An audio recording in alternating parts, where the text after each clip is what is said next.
Image copyright AFP. The woman once seen as on track to becoming Japan's first female prime minister has resigned as defense minister.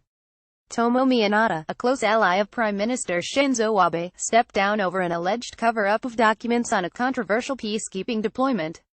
She was seen as an approachee, sharing his staunchly nationalist views. Her resignation comes as the Prime Minister sees a sharp plunge in public support over alleged cronyism. The 58-year-old Mrs. Inada had already been widely expected to be replaced in a cabinet reshuffle next week that the Prime Minister hopes will help rebuild his ratings. Image caption. The resignation comes at a difficult time for PM Abe. The row over the South Sudan peacekeeping mission erupted in December when the Defense Ministry said peacekeepers' logs for July, when the security situation there was worsening, had been discarded.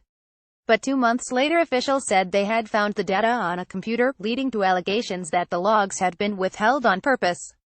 Peacekeeping missions are controversial in Japan, which had a pacifist constitution. Japanese peacekeepers are only deployed under strict conditions, including that a ceasefire must be in place. Any change in the security situation in South Sudan could have affected whether the mission would continue.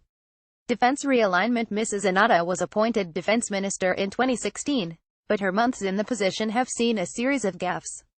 She particularly came under fire for suggesting in a speech that the military wanted voters to back the ruling party.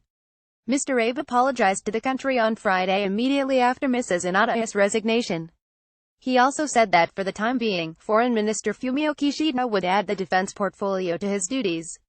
Image copyright AFP. Getty Images. Image caption. Japan's pacifist constitution makes any military missions very difficult. In his years in power, Mr. Abe has taken the controversial position that nation needs to change the pacifist constitution to formalize the existence of the military. Japan is highly divided on the issue and claims the defense ministry was not been transparent over the South Sudan deployment will likely fuel public skepticism. The Prime Minister is also facing plummeting support amid 2 patronage scandals. He denies wrongdoing, but his approval ratings have fallen below 30% according to recent polls. The opposition, however, has so far failed to capitalize on his unpopularity. On Thursday, opposition leader Reno, who goes by one name, stepped down in order to take responsibility for the opposition's weakness.